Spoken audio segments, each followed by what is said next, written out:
Bonjour, aujourd'hui je vous présente un des véhicules mythiques tirés des collections du musée, la motoneige Ski-Doo modèle K60 de 1960. Vous savez pourquoi on le qualifie de mythique? Eh bien, c'est le premier modèle de motoneige Ski-Doo commercialisé par Joseph Armand Bombardier.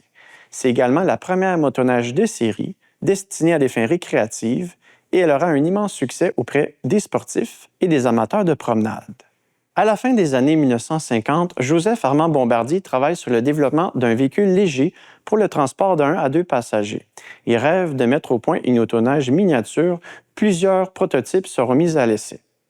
L'arrivée de moteurs commerciaux plus légers et l'utilisation d'une chenille sans fin révolutionnaire, conçue et brevetée par son fils Germain, lui permettront de mettre au point la première motoneige Ski-Doo commercialisée en 1959-1960. Le 2 août 1960, Joseph Armand Bombardier reçoit un brevet canadien pour l'invention de son motoneige miniature. Il s'agit d'un véhicule qui offre une solution pratique et fiable.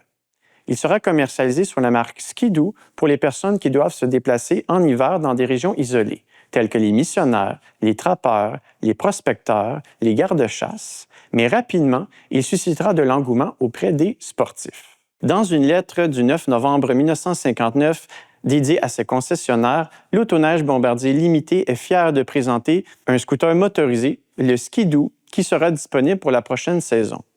225 motoneiges Ski-Doo modèle K60 seront produites en 1960. Vous savez pourquoi on nomme le modèle K60? Eh bien, K signifie le nom du moteur Kohler et 60 l'année de production 1960.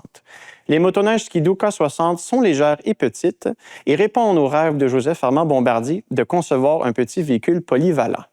Très appréciée du grand public, cette motoneige annonce le développement d'un nouveau sport.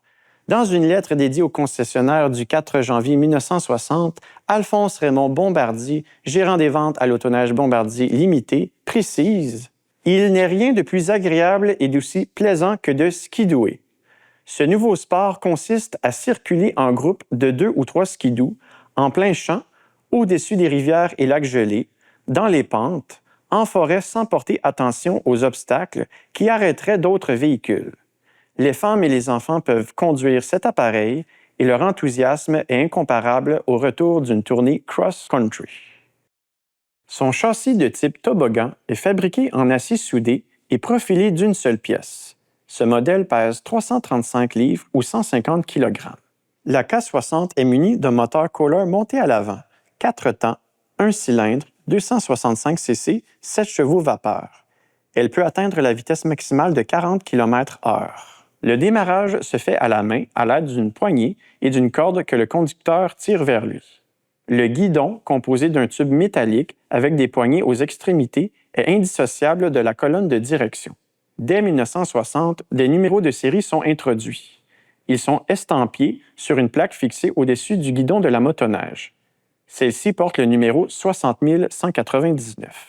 La chenille sans fin renforcée de tiges d'acier est en caoutchouc et mesure 38,1 cm de large. La suspension avant à ressort hélicoïdaux est simple et fonctionnelle. Pour sa part, la suspension arrière à bogie articulée offre un faible débattement arrière limitant l'amortissement des chocs. Cette motoneige modèle K60 a été acquise pour le compte du musée en 1971. Elle est depuis intégrée aux collections du musée et c'est toujours un véhicule symbolique du génie inventif de Joseph Armand Bombardier. Au cours des 65 dernières années, cette invention a fait du chemin. De nombreuses innovations ont été rajoutées au petit véhicule de ses rêves. L'esprit de Joseph Armand Bombardier se perpétue par l'entremise de BRP qui continue de créer des motoneiges innovantes. C'est déjà tout pour cette capsule sur la motoneige Ski-Doo modèle K60 de 1960. Si vous avez apprécié, abonnez-vous à notre chaîne YouTube ou suivez-nous sur Facebook pour voir les prochaines vidéos. Mais surtout, venez nous voir au musée pour en apprendre davantage sur d'autres véhicules et venir nous poser des questions.